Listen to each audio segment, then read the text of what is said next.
नमस्कार दोस्तों। आज का जो टॉपिक है वो टॉपिक है व्हाट इज रिन्यूएबल एनर्जी।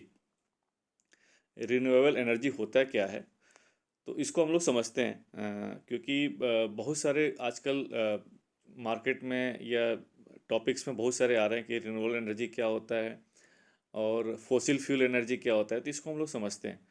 तो as a definition actually renewable energy का मतलब क्या है।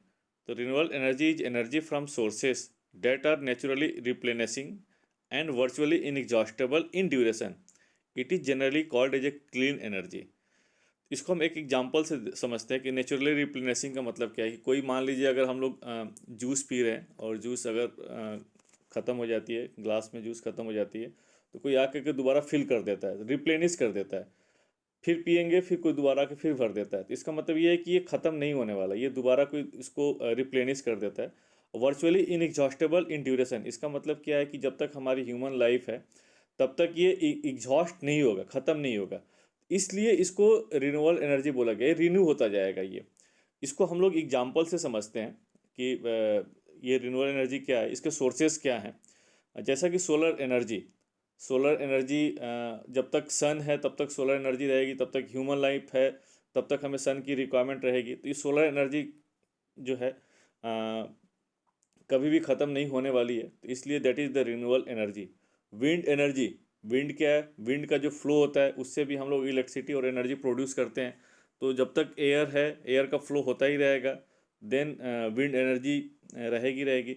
Hydro electric power, movement of water, water water जब तक लाइफ है तब तक वाटर तो रहेगा ही, और वाटर का फ्लो भी होता रहेगा। तो इसलिए इस वाटर के फ्लो से, ये बहुत पहले से इस एनर्जी को हम लोग बहुत पहले से भी यूज़ कर रहे हैं। जो वाटर का फ्लो है उससे इलेक्ट्रिसिटी प्रोड्यूस करते हैं। That is comes under the category of renewable energy. Biomass energy, देखिए यहाँ पर जैसे मैंने बताया कि जनरली रिन्यूएबल एनर्जी को क्लीन एनर्जी बोलते हैं, बट यहाँ पर क्या है कि biomass energy is a renewable energy but it is not clean energy. दोनों में डिफरेंस समझने समझने की बात है। क्लीन एनर्जी इसको बोलते हैं कि अगर जो जिस एनर्जी से जिस सोर्सेज से हम लोग एनर्जी प्रोड्यूस कर रहे हैं उसे कोई भी ग्रीन हाउस गैस या जो हेजार्डस गैस है वो प्रोड्यूस नहीं हो रही है। बट बायोमास एनर्जी में ऐसा नहीं है। बायोमास एनर्जी को हम लोग अगर इलेक्ट्रिसिटी के लिए यूज़ करते हैं, बायोमास से प्रोड्यूस करते हैं, तो इसमें जो है गैसेस जो है ग्रीन हाउस गैसेस प्रोड्यूस होती हैं। लेकिन इसको रिन्यूएबल एनर्जी के कैटेगरी में रखा गया है। इसको कैटेगरी में इसलिए रखा गया है कि जो बायोमास जो हम लोग यूज़ करते हैं, ये हम ये ज्यूम कर रहे हैं कि जितना बायोमास यूज़ कर रहे हैं उससे कहीं ज़्यादा ये प्रोड्यूस हो जा रहा है ये। तो सप्लाई और डिमांड में गैप है, इसीलिए इसको रिन्यूएबल एनर्जी के कैटेगरी में रखा गया है।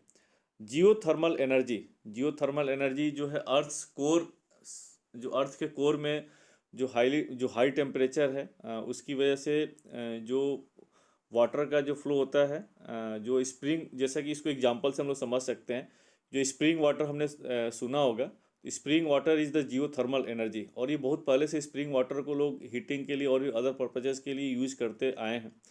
तो ये भी हम एक एज्यूम करें कि जब तक मतलब जितना इसका प्रोडक्शन है और जितना इसका कंजम्पशन है, तो ये ख़त्म नहीं होने वाली। और हॉट हॉट स्प्रिंग जो है बहुत कई सालों से चली आ रही हैं, अभी तक ये कम हुआ नहीं है। टाइडल एंड वेव एनर्जी, अर्थ पर 70% जो वाटर है आजकल सी वाटर ही है, और सी बहुत ज़्यादा है, तो इसलिए इसमें टाइडल और वेव एनर्जी को भी रिन्यूएबल एनर्जी कैटेगरी में रखा गया है। हालांकि बहुत टेक्निकली ये वाइबल और फिजिबल नहीं है, बट इसका ये है कि डिमॉन्स्ट्रेशन, इसके डिमॉन्स्ट्रेशन पर्पस के लिए बहुत सारे प्लांट्स लगे हुए हैं, but in terms of megawatt या गीगावाट हम बोल सकते हैं तो नहीं है।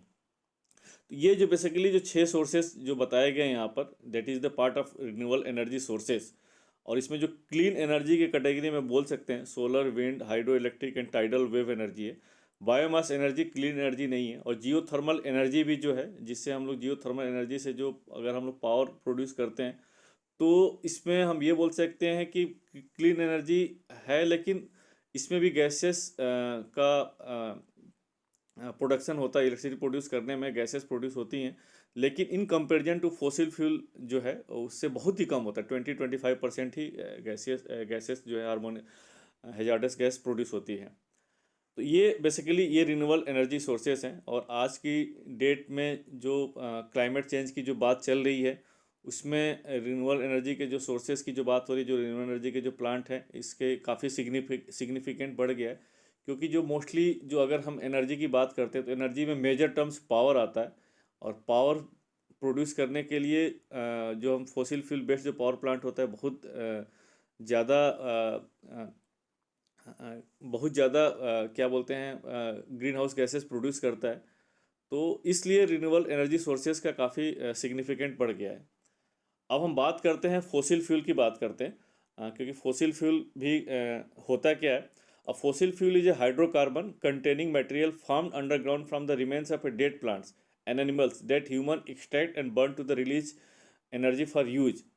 जो बहुत पहले जो पेड़ पौधे और जो एनिमल्स और जो ह्यूमंस थे, वो ज़मीन में दबे रहने की वजह से क्या होता है कि उनका एक फोसिल फ्यूल बन गया है, फोसिल एनर्जी बन गया है। उसको हम लोग एक्सट्रैक्ट करते हैं, एक्सट्रैक्ट करने के बाद उसको हम लोग बर्न करके एनर्जी के लिए यूज़ करते हैं।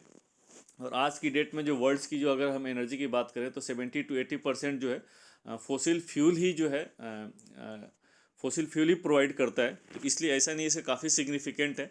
लेकिन इसका सबसे बड़ा डिसएडवांटेज यही है कि जो आज की डेट में जो क्लाइमेट चेंज की बात हो रही है और जो ग्रीन हाउस गैसेस की बात हो रही है, तो फोसिल फ्यूल जो है उसमें मेजर कंट्रीब्यूटर है फोसिल ग्रीन हाउस गैसेस में।